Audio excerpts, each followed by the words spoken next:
नमस्कार, सुस्वागतम। कैसे हो आप सब? मुझे आशा है कि आप सब कुशल मंगल होंगे और अच्छे से तैयारी कर रहे होंगे। तो यहाँ हम पढ़ रहे हैं हिंदी साहित्य का इतिहास, जो कि हिंदी के विद्यार्थियों के लिए सबसे महत्वपूर्ण पुस्तक है। उसी का हम यहाँ पर तथ्यात्मक और जो महत्वपूर्ण कथन है उनका विश्लेषण करते हुए पढ़ रहे हैं। और ये जो पुस्तक है ये सभी प्रतियोगी परीक्षाओं के लिए महत्वपूर्ण है। अगर आपने इसे पढ़ने की कोशिश की होगी तो कहीं ना कहीं आपको लगता होगा कितनी क्लिष्ट और समझ में नहीं आती, क्योंकि घुमावदार आपको लगती है ये। तो इसी को हम सरल बनाने के लिए यहाँ पर हिंदी साहित्य का इतिहास पढ़ रहे हैं। और यहाँ से जो प्रश्न है कैसे बनते हैं, किस प्रकार से कथन बनते हैं, किस प्रकार से तथ्य जो है वो उठते हैं, वो सब हम देख रहे हैं। और इसी के अंतर्गत हमने जो हिंदी साहित्य का इतिहास जो काल विभाग, आदिकाल और आदिकाल के अंतर्गत प्रकरण 1 जो सामान्य परिचय है, प्रकरण 2 जो कि अपभ्रंश काव्य है, इसी में ही हमारे जो है नाथ संप्रदाय आ जाता है, इसी में ही हमारा सिद्ध आ जाते हैं और इसी में ही हमारे जो है जैन धर्म से संबंधित पुस्तकें भी इसी में आ जाती हैं। तो अगला जो प्रकरण है वो है हमारा प्रकरण 4 और इसी को हम आज पढ़ने वाले हैं, जो कि फुटकल रचनाएं नाम से है। इसमें शुक्ल जी ने फुटकल रचनाओं में कौन कौन से दिए हैं। और हाँ, प्रकरण 3 तो रहेगा देश भाषा काव्य, और इसी देश भाषा काव्य में जितने भी रासो ग्रंथ हैं उनको हम देख चुके हैं। 7 जो ग्रंथ बताए हैं शुक्ल जी ने उनको हम देख चुके हैं। अब ये जो प्रकरण 4 है फुटकल रचनाएं, इसको हम देख रहे हैं और इसके अंतर्गत शुक्ल जी ने लोक भाषा के पद खुसरो और विद्यापति, यानी कि विद्यापति और खुसरो को इसमें रखा है। तो चलिए देखते हैं। सबसे पहले तो यहीं से शुरू हो जाता है कि वीर गाथा काल के समाप्त होते होते हमें जनता की बहुत कुछ असली बोलचाल और उसके बीच कहे सुने जाने वाले पद्यों की भाषा के बहुत कुछ असली रूप का पता चलता है। पता देने वाले कहते हैं कि दिल्ली के खुसरो मियाँ और तिरहुत के विद्यापति, खुसरो कहाँ के हैं? दिल्ली के हैं, और तिरहुत के विद्यापति जी हैं। इनके पहले की जो कुछ संदिग्ध असंदिग्ध सामग्री मिलती है, यानी कि इनसे पहले जो लिखे होंगे किसी रचनाकार ने, तो वो जो कुछ संदिग्ध है और कुछ असंदिग्ध जो सामग्री हमें मिलती है उस पर प्राकृत की रूढ़ियों का थोड़ा या बहुत प्रभाव अवश्य पाया जाता है। लिखित साहित्य के रूप में ठीक बोलचाल की भाषा या जनसाधारण के बीच कहे सुने जाने वाली गीत, पद्य आदि रक्षित रखने की ओर मानो किसी का ध्यान ही नहीं था। जैसे पुराने चावल ही बड़े आदमियों के खाने योग्य समझा जाता है, वैसे ही अपने समय के कुछ पुरानी पड़ी हुई परंपरा के गौरव से युक्त भाषा की पुस्तक रचने वालों के व्यवहार योग समझी जाती है। ये तो यहाँ से ही शुरू हो जाता है, ये कथन इसमें से ही पूछ लिया जाता है कि ये कथन किसका है यहाँ तक। और इसी के साथ साथ एक ये जो सबसे महत्वपूर्ण कथन बनता है वो देखिए यहाँ से बनता है कि जैसे पुराना चावल ही बड़े आदमियों के खाने योग्य समझा जाता है, वैसे ही अपने समय के कुछ पुरानी पड़ी हुई परंपरा के गौरव से युक्त भाषा ही पुस्तक रचने वालों के व्यवहार योग समझी जाती है। तो ये कथन पूछ लिया जाता है ये किसका है। तो ये आप अगर पढ़े होंगे हिंदी साहित्य का इतिहास रामचंद्र शुक्ल जी का, तो आप बता देंगे किसका है। या ये जो कथन है आधा अधूरा भी देकर पूछ लिया जाता है कि इसके जो बीच के में कौन से शब्द आ रहे हैं, तो शब्दों पर भी ध्यान अब देना पड़ेगा, क्योंकि अब जो परीक्षाएं कुछ परीक्षाएं ऐसी हो गई कि जो रटने पर ध्यान देने लगे। यूजीसी नेट भी थोड़ा बहुत रटात्मक फिर से प्रवृत्ति उसकी हुई है। पुरानी पड़ी हुई परंपरा के गौरव के युक्त भाषा ही पुस्तक रचने वाले के व्यवहार योग समझी जाती है, यहाँ से भी एक कथन बन सकता है। साथ ही साथ पश्चिम की बोलचाल, गीत, मुख प्रचलित पद्य आदि का नमूना जिस प्रकार हमें खुसरो की कृति में पाते हैं, उसी प्रकार बहुत पूर्व का नमूना विद्यापति की पदावली में। खुसरो की कृति में क्या पाते हैं? पश्चिम की बोलचाल, गीत, मुख प्रचलित पद्यों आदि का नमूना हमें देखने को मिलता है खुसरो की कृतियों में। साथ ही साथ हमें पूर्वी का नमूना कहाँ देखने को मिलता है? विद्यापति की पदावली में। यहाँ से कितने सारे ये तथ्य हो गए हैं। साथ ही साथ कथन भी महत्वपूर्ण है, शुक्ल जी का कथन है, किसके लिए बोला गया है। तो ऐसे पूछ ले सकते हैं कि पूर्व का नमूना किसकी रचना में देखने को मिलता है? तो विद्यापति की पदावली में। या फिर विद्यापति की किस रचना में पूर्व का नमूना देखने को मिलता है? तो वो पदावली में। इस प्रकार से प्रश्न बनते रहते हैं। उसके पीछे फिर भक्ति काल के कवियों ने प्रचलित देश भाषा और साहित्य के बीच पूरा सामंजस्य घटित कर दिया। तो इसके बाद क्या है, जो भक्ति काल आया उसके जो कवि थे उन्होंने देश भाषा और साहित्य के बीच पूरा सामंजस्य घटित कर दिया।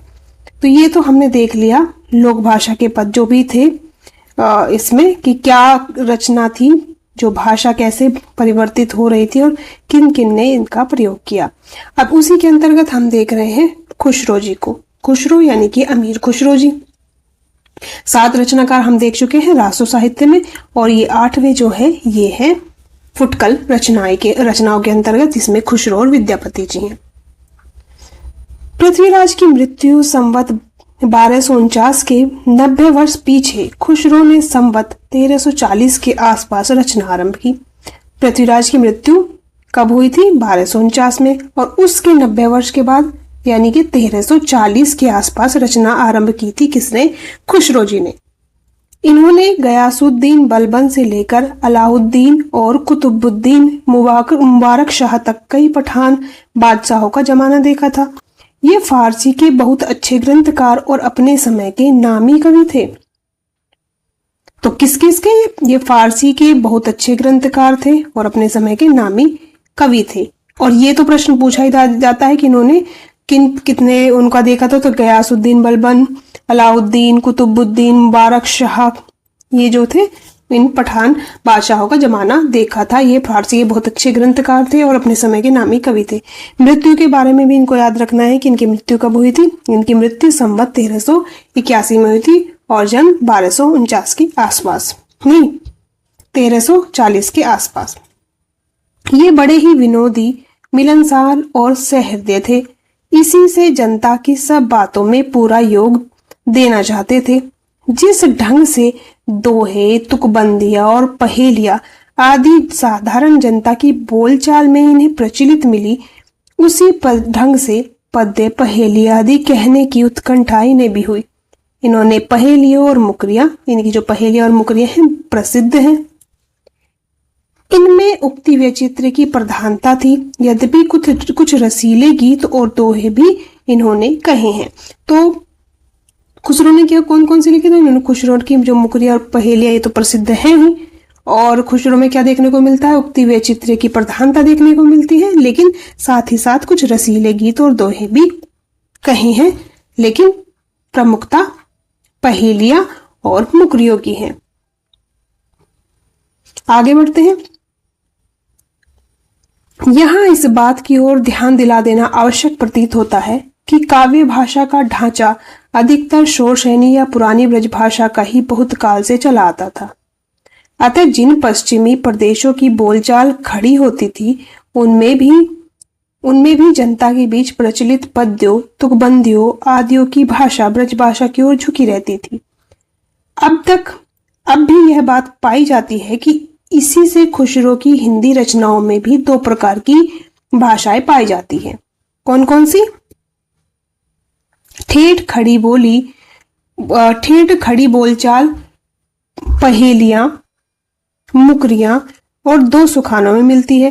ठेठ खड़ी बोलचाल वाली किसमें मिलती है? पहेलियां, मुकरियां और 2 सखुनों में मिलती है। यद्यपि उनमें भी कहीं कहीं ब्रजभाषा की झलक देखने को मिलती है, पर गीतों और दोहों में, कहां पर? गीतों और दोहों की भाषा ब्रज या मुख प्रचलित काव्य भाषा ही है। यहाँ ब्रजभाषापन देख उर्दू साहित्य के इतिहास लेखक कौन है? प्रोफेसर आजाद को यह भ्रम हुआ कि ब्रज भाषा से खड़ी बोली अर्थात उसका अरबी फारसी ग्रस्त रूप उर्दू निकल पड़ा। तो शुक्ल जी की भाषा के बारे में ये हो गया। आगे बढ़ते हैं। खुसरो के नाम पर संग्रहित पहेलियों में कुछ प्रक्षिप्त और पीछे की जोड़ी पहेलियां भी मिल गई हैं, यानी कि जो कुछ तो खुसरो के द्वारा रचित हैं ही, लेकिन खुसरो ने इतनी पहेलियां लिखी हैं, लेकिन उसके बावजूद भी बाद में बहुत पहेलियां जुड़ती चली गई। उनके बाद के जो कुछ भी जो लोग बनाते थे उनकी पहेलियां भी जुड़ी मिलती हैं, इसमें संदेह नहीं। उदाहरण के लिए हुक्के वाली पहेली ही लीजिए। इतिहास प्रसिद्ध बात है कि तंबाकू का प्रचार हिंदुस्तान में जहांगीर के समय हुआ था। उसकी पहली गोदाम अंग्रेजी की सूरत वाली कोठी थी, जिससे तंबाकू का एक नाम ही सुरती या सुरती पड़ गया। इसी प्रकार भाषा के संबंध में भी संदेह किया जा सकता है कि वह दीर्घमुख परंपरा के बीच कुछ बदल गई होगी, उसका पुरानापन कुछ निकल गया होगा। किसी अंश तक यह बात हो सकती है, पर साथ ही यह भी निश्चित है कि उसका ढांचा कवियों और चारणों द्वारा व्यवहारत प्राकृत की रूढ़ियों से जकड़ी काव्य भाषा से भिन्न था। प्रश्न यह उठता है कि क्या उस समय तक भाषा घिसघिसाकर इतनी चिकनी हो गई थी कि जितनी पहेलियों में मिलती है। यानी कि भाषा के बारे में बोल रहे हैं शुक्ल जी की, भाषा के बारे में बोल रहे हैं और बोल रहे हैं कि ये जो इनकी जो पहेलियां हैं, क्या वो सारी पहेलियां इनकी हैं? तो बोल रहे हैं नहीं, इनकी पहेलियां नहीं है, वो कुछ बाद में जो रचनाकार हैं उन्होंने मतलब बना दी होंगी या जनसाधारण द्वारा बना दी गई होगी। क्योंकि जो सुरती वाला, जो तंबाकू वाला इन्होंने उदाहरण दिया है कि ये तो बाद में आया था। और भाषा का भी जो नमूना हम देखते हैं तो भाषा का इतना मतलब खड़ी बोली से निर्मित है कि वो इतनी चमकदार नहीं हो सकती उस समय में। तो भाषा के बारे में बोल रहे हैं कि यह प्रश्न उठता है कि क्या उस समय तक भाषा घिसघिसाकर इतनी चिकनी हो गई थी जितनी पहेलियों में देखने को मिलती है। तो कहीं ना कहीं बोल रहे हैं शुक्ल जी कि ये जो इनकी पहेलियां हैं कहीं ना कहीं बाद में लिखी गई हैं। आगे बढ़ते हैं। खुसरो के प्राय 200 वर्ष पीछे की लिखी जो कबीर की बानियों की हस्तलिखित प्रति मिलती है, उसकी भाषा कुछ पंजाबी लिए राजस्थानी है। तो शुक्ल जी बोल रहे हैं कि खुसरो के प्राय 200 वर्ष पीछे की लिखी, यानी कि 200 वर्ष बाद कौन आए थे? कबीर आए। कबीर की बानियों की हस्तलिखित प्रति मिलती हैं, उनकी भाषा कुछ पंजाबी लिए राजस्थानी है। तो कबीर के बारे में यहाँ पर दे दिया है कि कबीर की भाषा किस प्रकार की है, पर इसमें पुराने नमूने अधिक हैं। जैसे सप्तमी विभक्ति के रूप में ई, चला, समाया के स्थान पर चलिया या चलिया या चलिया या समझा, समाया। तो ये उदाहरण है कि जो है उस समय की जो भाषा में सप्तमी विभक्ति देखने को मिलती थी। यदि चलिया, मारिया आदि पुराने रूप रखे तो पहेलियों के छंद टूट जाएंगे। अतः यही धारणा होती है कि खुसरो के समय बोलचाल की स्वाभाविक भाषा घिसकर बहुत कुछ उसी रूप में आ गई थी जिस रूप में खुसरो में मिलती है। कबीर की अपेक्षा खुसरो का ध्यान बोलचाल की भाषा की ओर अधिक था। तो बोलचाल की भाषा की तरफ मतलब ध्यान किसका था? तो कबीर का नहीं था। किसका था ज्यादा? तो खुसरो का बता रहे हैं शुक्ल जी यहाँ पर। उसी समय जैसे अंग्रेजों का ध्यान बोलचाल की भाषा की ओर अधिक रहता था, खुसरो का लक्ष्य जनता का मनोरंजन था, पर कबीर धर्मोपदेशक थे। अतः उनकी बानी पोथियों की भाषा का सहारा कुछ न कुछ खुसरो की अपेक्षा अधिक लिए हुए हैं। तो यहाँ पर बोल रहे हैं कि जो खुसरो की भाषा है वो जनसाधारण की भाषा है।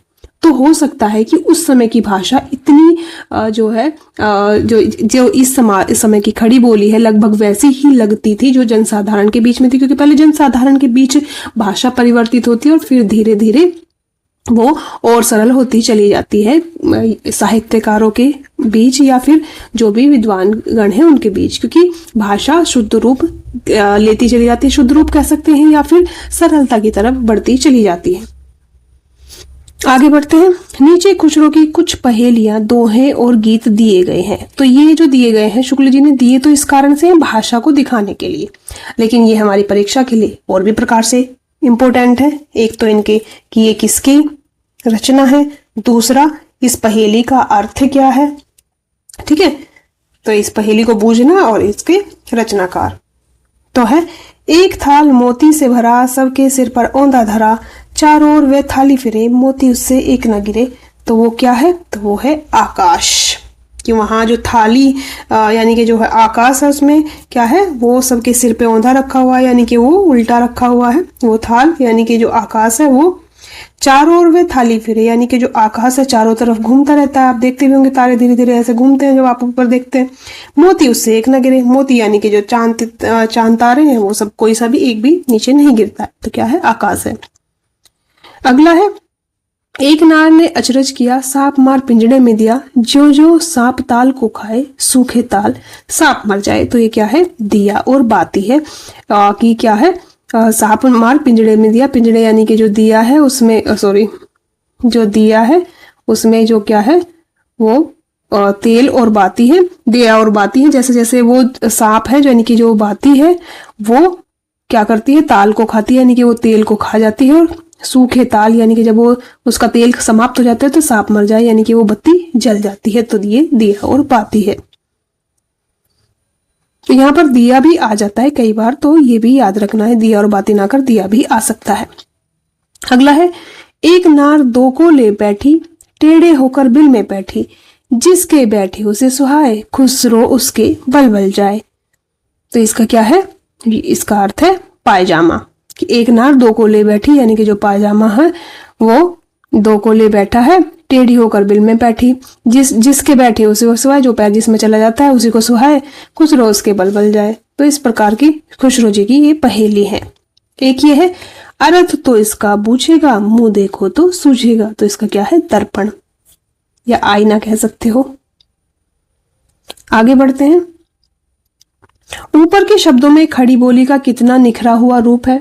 अब इनके स्थान पर ब्रज भाषा के रूप देखिए। तो ये तो खड़ी बोली के रूप दिखाए थे ऊपर वाले, अब नीचे क्या है, ब्रज भाषा के रूप देखने को दिखा रहे हैं शुक्ल जी। तो यहाँ पर भाषा की दृष्टि से तो इम्पोर्टेंट है जो शुक्ल जी हमें पढ़ाते जा रहे हैं, साथ ही साथ जो भाषा कैसे परिवर्तित हो रही थी उसको दिखा रहे। तो मेन तो कारण उनका ये है, लेकिन हमारी परीक्षा की दृष्टि से कैसे इंपॉर्टेंट हो सकता है ये भी हमें समझते हुए चलना है। तो ये ब्रज भाषा के उदाहरण देख रहे हैं कि जो खुसरो जी की पहेली, मतलब खुसरो जी के काव्य में, चूक भई कुछ वासो ऐसे, देश छोड़ भयो परदेसी, एक नार पिए को भानी, तनवा को सगरो जो पानी, चाम मास वाके नहीं नेक, हाड़ में वाके छेद, मोहि अचंबो आवत ऐसे, वामे जीव बचत है कैसे। अब नीचे के पद और दोहे के गीत बिल्कुल ब्रज भाषा अर्थात मुख प्रचलित काव्य भाषा के देखने को मिलते हैं।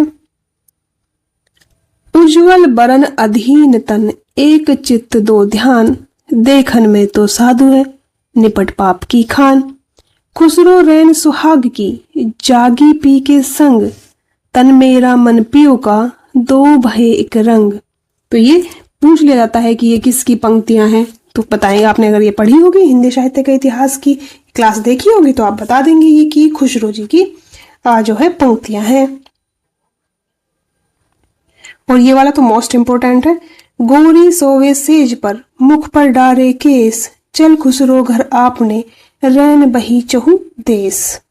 और ये वाला भी, मोरा जोबना नवेलरा भया है गुलाल, कैसे गर दीनी बक्कस मोरी माल, सूनी सेज डरावन लागे, बिरहा अग्नि मोहि डस डस जाए।